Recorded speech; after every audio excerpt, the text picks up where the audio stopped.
صل على سيدنا ومولانا محمد وعلى سيدنا علي وسيدتنا فاطمة وسيدتنا زينب وسيدنا حسن وسيدنا حسين وعلى آله وصحبه وبارك وسلم.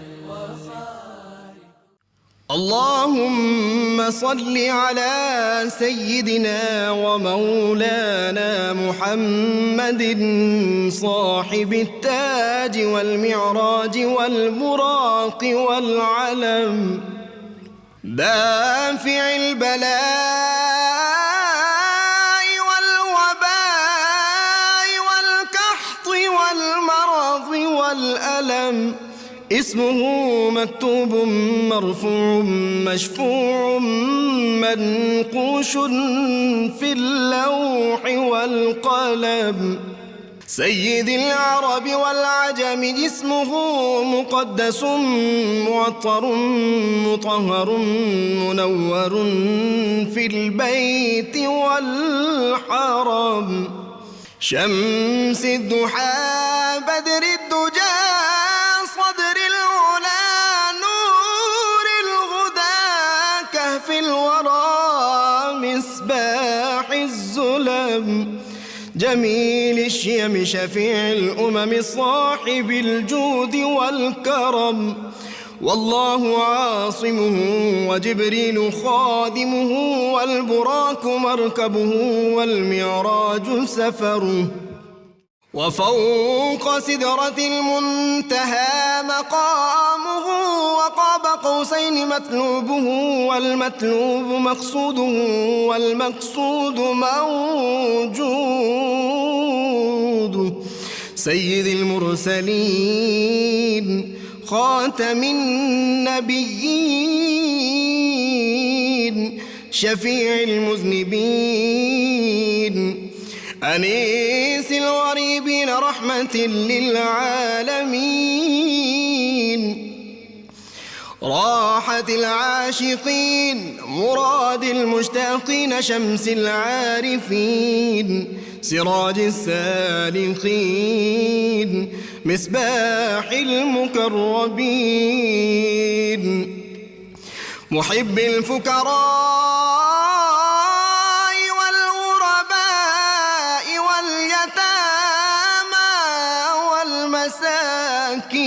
والمساكين سيد الثقلين نبي الحرمين إمام القبلتين وسيلتنا في الدارين صاحب قاب قوسين محبوب رب المشرقين ورب المغربين جد الحسن والحسين مولانا ومولى الثقلين سيدنا أبي القاسم محمد بن عبد الله نور من نور الله يا أيها المشتاقون بنور جماله بلغ العلا بكماله كشف الدجى بجماله حصنت جميع خصاله صلوا عليه وآله وأصحابه وسلموا تسليما سيدنا علي وسيدتنا فاطمة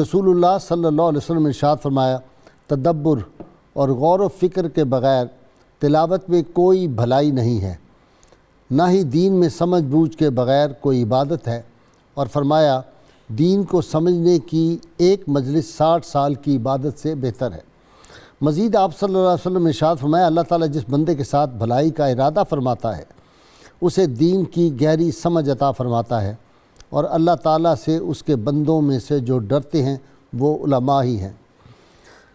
ناظرین اکرام، آج ہم ایک ایسی شخصیت کے تذکار پاک کی سعادت حاصل کر رہے ہیں جن کو اللہ تعالیٰ نے خاص کرم ان پہ فرمایا ہوا تھا۔ ان کے پاس زمین کا فلسفہ بھی تھا، آسمان کی دانش بھی تھی، بلکہ اگر میں یہ کہوں کہ زمینی فلسفے اور آسمانی دانش کا ایک حسین امتزاج ان کی ذات تھی۔ انہی کے بارے میں اقبال نے بڑی خوبصورت بات کہی تھی۔ انہوں نے کہا، نہ اٹھا پھر کوئی رومی عجم کے لال ازاروں سے، وہی آب و گلے ایراں وہی تبریز ہے ساقی۔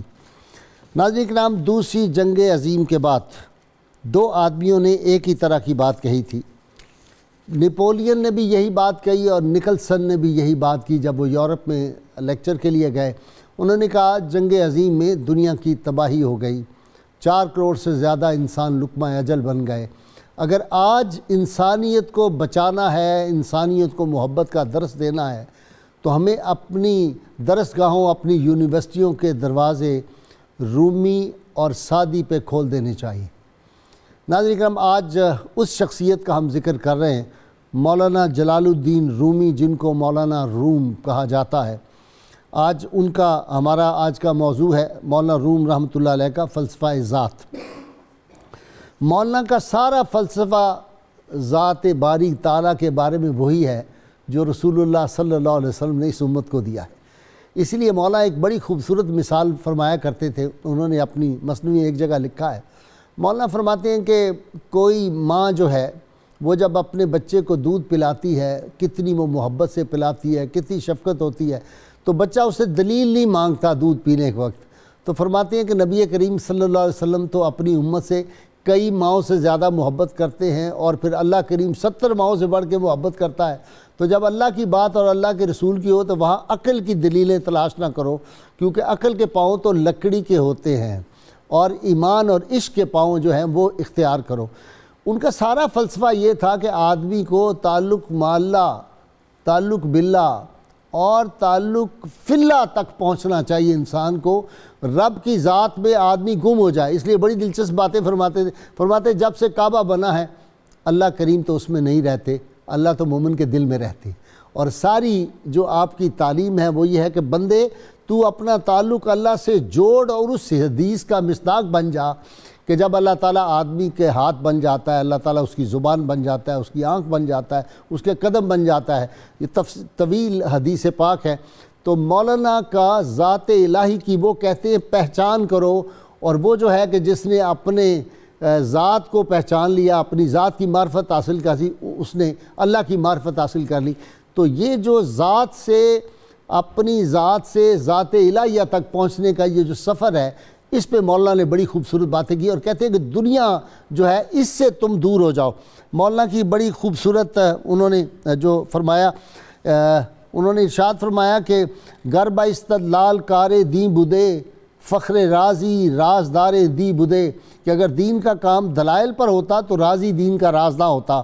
اور پائے استدلالیاں چوبیں بود، پائے چوبیں سخت بے تمکین بود۔ فلسفیوں کے پاؤں فرماتے ہیں کہ لکڑی کے ہوتے ہیں، لکڑی کے پاؤں ناپائیدار ہوتے ہیں، اس لیے کیا کرو، چند چند از حکمت یونانیاں، حکمت ایمانیاں راہم بخاں۔ حکمت یونانیوں پر کم توجہ کر، حکمت ایمانیاں کو پڑھ۔ اس لیے پھر سبق دیتے ہیں، از محبت تلخہا شیریں شود، وز محبت مسہا زریں شود، کہ محبت سے تانبا سونا بن جاتا ہے، اور محبت سے کڑواہٹ جو ہے وہ شیریں میں بدل جاتی ہے، شیریں ہو جاتی ہے۔ اس لیے فرماتے ہیں از محبت مردہ زندہ می شود، یہ جو محبت الہی ہوتی ہے یہ مردے کو زندہ کر دیتی ہے۔ دز محبت شاہ بندہ می شود، محبت کرنے سے تو بادشاہ بھی آدمی کے غلام ہو جاتے ہیں۔ تو ناظرین کرام فرماتے ہیں کہ دان داں کو نیک بخت و محرمست، زیر کی ز ابلیس و عشق از آدمست۔ جو نیک بخت وہ جانتا ہے کہ چلاکی ابلیس کی طرف سے ہے اور عشق آدم کا ورثہ ہے۔ تو ناظرین کرام مولانا جو ہیں ان کے وہ چاہتے ہیں کہ آدمی اپنا ذات الہی کی معرفت حاصل کرے، پہچان کرے۔ جب اس کو پہچان ہو جائے گی اس میں ملکوتی صفات پیدا ہو جائیں گی، اور اس کے رگو پے میں مستیاں، سرمستیاں، سرور و گداز اور ذات حق سے لذت آشنائی پیدا ہو جاتی ہے۔ وہ جو اقبال نے کہا تھا کہ دو عالم سے کرتی ہے بیگانہ دل کو، عجب چیز ہے لذت آشنائی۔ تو مولانا یہ کہتے ہیں کہ جب اللہ کی معرفت حاصل ہو، وہ کب ہوگی؟ جب دنیا کی ہیرس اور ہوس آپ کے قلب سے نکل جائے گی۔ اس لیے آپ کے ایک شاگرد جو تھے انہوں نے دیکھا کچھ دنوں تک خانقاہ میں کچھ کھانے پینے کو نہیں تھا، تو انہوں نے کہا میں سونا بنانا جانتا ہوں۔ تو انہوں نے کہا حضرت سے درخواست کریں، اگر مجھے اجازت دے تو میں کیمیا گری کا فن جو ہے وہ حضرت کو بتا دوں، یہ سونا بنے گا۔ آپ نے بلایا اور سخت ڈانٹ کے کہا کہ فقیر کی نظر میں سونا اور مٹی برابر ہوتی ہے۔ ہم لوگوں کو یہ سکھاتے ہیں کہ سونا جو ہے وہ مٹی بن جائے ان کی نظر میں، اور تم مٹی جو ہے اس کی قیمت بنانا چاہتے ہو، سونے کی طرف لوگوں کو لے جانا چاہتے ہو۔ کسی نے ایک دفعہ پیسے آپ کی خدمت میں کافی پیش کیے، آپ نے وہ اشرفیاں لے کے کنویں میں ڈال دی۔ تو لوگوں نے کہا جی کیا اچھا ہوتا آپ کسی دوست کو دے دیتے۔ فرمانے لگے حدیث پاک ہے کہ جو اپنے لیے پسند کرو وہی دوستوں کے لیے پسند کرو، یہ زہر ہے دنیا کی محبت، تو میں اپنے لیے پسند نہیں کرتا تو میں اپنے کسی دوست کو کیوں دوں۔ مولانا روم کا فلسفہ عشق جو ہے انہوں نے ایک انقلاب پیدا کر دیا، اور اقبال نے ایسے نہیں اپنا اس کو مرشد بنا لیا تھا۔ مولانا روم کیسے مولانا تھے، ان کی دنیا کی حیثیت ان کے نزدیک کیا تھی؟ خواجہ مجد الدین رحمۃ اللہ علیہ ایک بہت بڑے امیر آدمی کو آپ کی خدمت میں لائے، وہ حکومت میں بھی بڑے عہدے پہ تھا۔ مولانا کو جو ہی پتہ لگا تو آپ صحت خانہ میں جا بیٹھے۔ صحت خانہ سے مراد واش روم اس دور کا جو تھا۔ بہت دیر ہو گئی تو مجد الدین صاحب قریب گئے، انہوں نے باہر سے آواز دی، کہا قبلہ کیا کر رہے ہیں؟ یہاں ایک آدمی بہت بڑا آدمی آیا ہوا ہے۔ فرمایا یہاں کی گندگی امیروں کی صحبت سے بہتر ہے۔ جو لوگ اہل اللہ ہوتے ہیں وہ بادشاہوں کے درباروں میں نہیں جا کے سجدہ ریزیاں کرتے، بادشاہ ان کے درباروں میں آتے ہیں، ان کو دنیا کی کوئی پرواہ نہیں ہوتی۔ ناظرین کرام یہی وجہ تھی، یہ اللہ پہ کامل یقین تھا۔ جب کونیا کا محاصرہ کیا پیجو خان نے، ہلاکو خان کے پوتے نے، سب لوگ روتے ہوئے آپ کی بارگاہ میں گئے۔ آپ جا کے ایک ٹیلے پہ کھڑے ہو گئے، اللہ کی بارگاہ میں نماز پڑھنا شروع کر دی۔ یہ ہے تعلق فی اللہ، رب کی ذات میں جو غرق ہو جاتے ہیں، ذات الہی میں، فنا فی اللہ کی منزل۔ آپ پڑھ رہے ہیں، اس نے کہا، لوگوں نے دیکھا، انہوں نے کہا یہ کوئی جاسوس ہے۔ اس کے سپاہیوں نے تیر مارنے شروع کیے، کوئی تیر ادھر گزر جاتا کوئی ادھر، آپ کو لگتا نہیں تھا۔ پیجو خان کو پتہ چلا تو وہ بڑا تیر انداز تھا، اس نے کہا یہ کیسے ہو سکتا ہے، میں آگے جاتا ہوں۔ اسے جا کے پہلے تیر مارے، تیر نہیں پہنچے، پھر وہ تلوار لے کے آپ کو شہید کرنے کی غرض سے آگے بڑھا، اس کے گھوڑے کے پاؤں زمین میں دھس گئے۔ اس نے کہا بابا جی مجھے معاف کر دیں، اور اپنی ساری فوجیں لے کے واپس آ گیا اور کونیا کو فتح نہ کر سکا۔ یہ تعلق باللہ اور تعلق فی اللہ جو ہے مولانا کے ہاں، اور اس کے لیے فرماتے تھے 4 پرندوں سے تم بچو۔ یہ 4 پرندے کون سے ہیں یہ میں آپ کو بعد میں بتاؤں گا، میں پہلے اپنے مہمانوں کا تعارف کرا لوں اور ان سے گفتگو کا آغاز کرواؤں۔ میرے ساتھ شریک گفتگو ہیں نوجوان اسکالر، بہت علمی شخصیت، میں ان کو صوفی مانتا ہوں، ڈاکٹر محمد نوید اظہر صاحب۔ ان کے ساتھ ایک اور روحانی شخصیت ہیں، شاعر ہیں، ادیب ہیں باکمال، اور نوجوانوں سی آواز بڑھاپے بزرگی میں، جناب پیر انوار حسین جلو عالوی۔ ان کے ساتھ اسکالر، بڑی زبردست ضخیم کتابیں لکھی ہیں آپ نے، یہ بھی صوفی اسکالر ہیں ہمارے، ڈاکٹر شبیر احمد جامی صاحب۔ آپ تینوں کا بہت بہت شکریہ، آج تینوں صوفی آئے مولانا روم پہ بات کرنے کے لیے۔ یہی چوتھا اگر ڈاکٹر نظامی بھی آ جاتا تو اور مزہ بن جاتا۔ جی نوید اظہر صاحب، مولانا روم۔ جی بہت شکریہ غازی صاحب۔ مولانا روم رحمۃ اللہ علیہ وہ بزرگ صوفی ہیں جنہوں نے شاعری میں علم الکلام کی بنیادیں مضبوط کی ہیں۔ نثر میں امام غزالی نے اس پر کام کیا ہے، لیکن شاعری میں جس طرح تمثیلی انداز میں مولانا روم نے علم الکلام کی مباحث کو چھیڑا اور عام آدمی کے ذہن میں اس کو راسخ کر دیا، یہ مولانا روم ہی کا کمال ہے۔ علم الکلام اس علم کو کہتے ہیں جس میں اپنے عقائد کو عقلی دلائل سے ثابت کیا جاتا ہے۔ ٹھیک، تو آج کا جو ٹاپک ہے مولانا روم کا فلسفہ ذات باری تعالیٰ یا تصور ذات یا فلسفہ وجود، یہ جدید دنیا میں فلسفی کی ٹرم میں میٹا فزکس کا ایک پارٹ ہے۔ ٹھیک، تو ہمارے یہاں مشرق میں میٹا فزکس پر اس طرح کام نہیں ہو رہا جس طرح ویسٹ میں ہو رہا ہے۔ ترقی یافتہ ممالک میں میٹا فزکس پر پوری یونیورسٹیز موجود ہیں جی بالکل، اور انسٹیٹیوٹس موجود ہیں۔ روس تو بہت آگے چلا جی گیا ہاں، اس کام میں۔ وہاں روحانیات پر، الہیات پر اور ان موضوعات پر باقاعدہ ریسرچ ہوتی ہے۔ ہمارے یہاں بھی ہم بعض اللہ معاف کرے چھوڑتے رہتے ہیں اس طرح کی جی ہاں، باتیں کہ جبریل آیا تھا، میکائیل آیا تھا، فلانا میرے پاس آیا تھا۔ یہ تو غلط استعمال ہے نا۔ تو پچھلے سال ابھی کل کی بات لگتی ہے کہ میں اور آپ مولانا روم کی شان پر بات کر رہے تھے سبحان اور اس کی بازگشت بہت دور تک پہنچی۔ تو اب دوبارہ اس ٹاپک پر ہم جمع ہوئے اور ہمارے بزرگ دوست میاں محمد حنیف صاحب کا یہ بڑا ان کو ٹرائیبیوٹ جاتا ہے، ان کا کریڈٹ ہے کہ وہ ایسے موضوعات کو منتخب کرتے ہیں۔ بے شک، فلسفہ ذات جو مولانا روم کا ہے یہ فلسفہ یونان سے بالکل مختلف ہے۔ ٹھیک، فلسفے کی بات جب بھی شروع ہوتی ہے تو یونان سے شروع ہوتی ہے، اور شک سے شروع ہوتی ہے۔ شک سے شروع ہوتی ہے۔ یونانی فلسفی اس دور میں بھی بہت زیادہ سیویلائز تھے اور علم کے تمام شعبوں پر انہوں نے گفتگو کی۔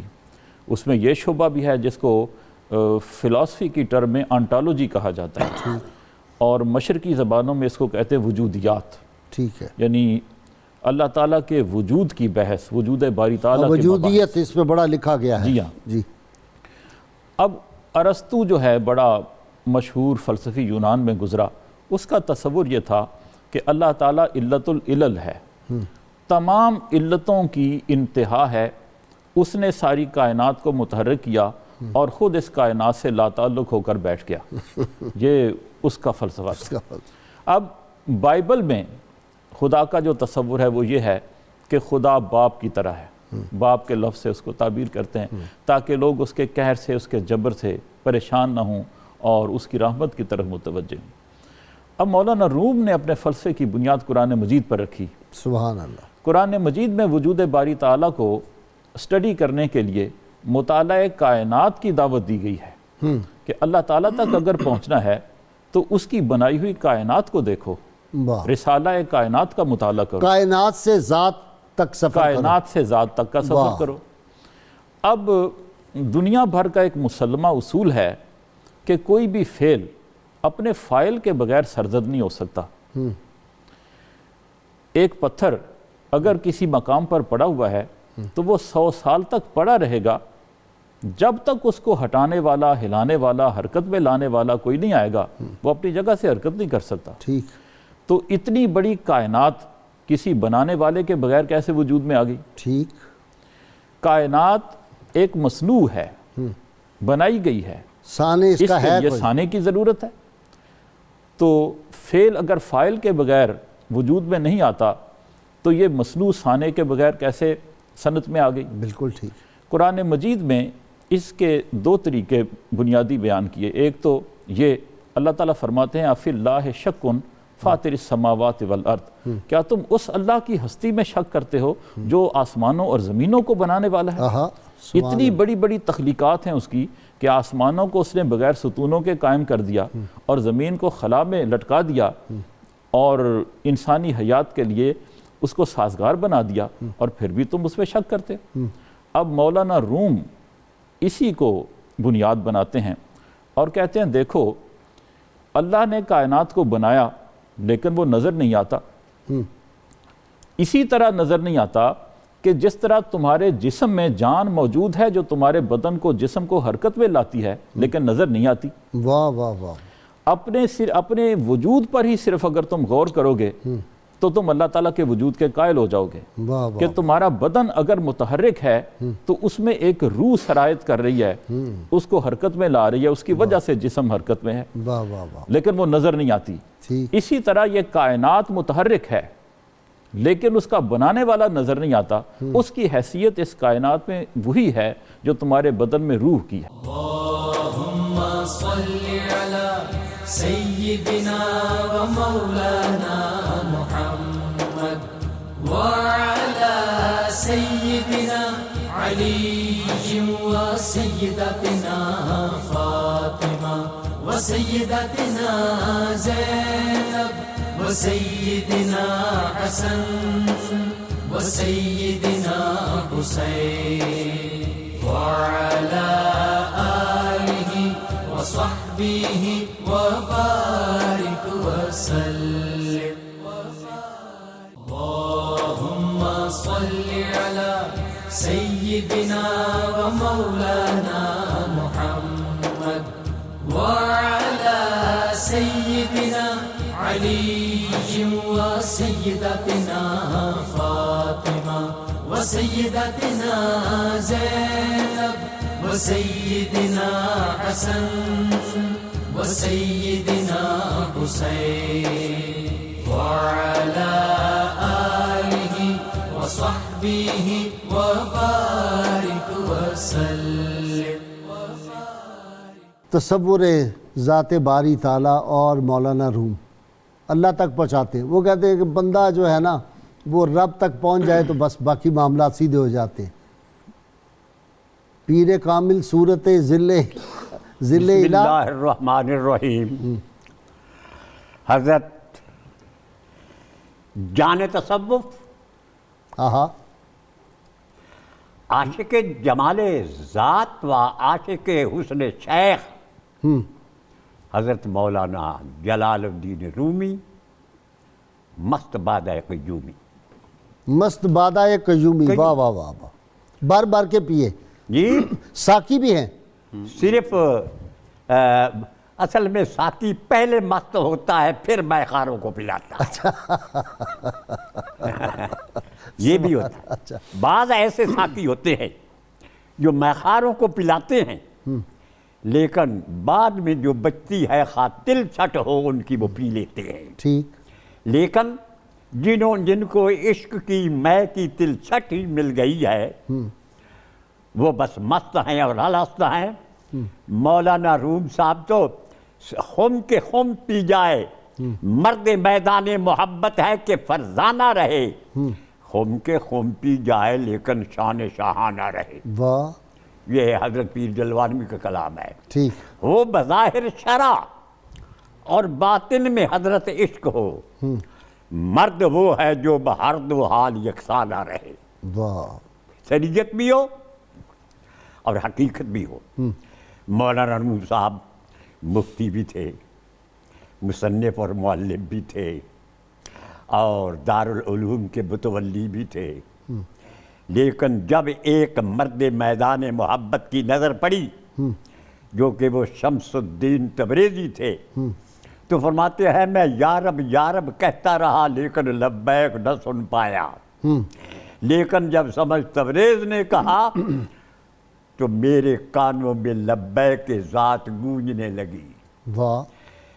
اللہ اللہ گفتنت لبیک ماست ای ہما سوزو گدازد پہ کے ماست. خود رومی صاحب فرماتے ہیں یہ ہمارا اللہ اللہ کہنا ہی یہ اس کی لبیک ہے. واہ.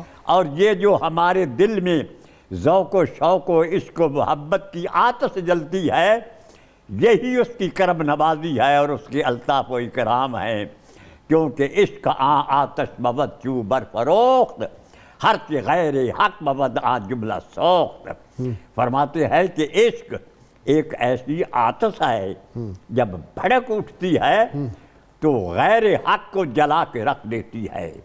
جب عشق کی آتش دل میں بھڑکتی ہے تو پھر فرماتے ہیں من میں بینم در میں جانے کوئے تو اے میرے محبوب میں تیری گلی میں اور کچھ نہیں دیکھتا در درو دیوار اللہ روئے تو میں تو درو دیوار میں بھی تیرے حسن کا نور اور جلوہ دیکھتا ہوں. اور وہ اس طرح ہے کہ جب اپنی حقیقت مطلقہ کا پتہ چلتا ہے من عرف نفسہ فقد عرف ربہ تو حقیقت تو ہر شے کی حقیقت الاشیاء ثابتتن.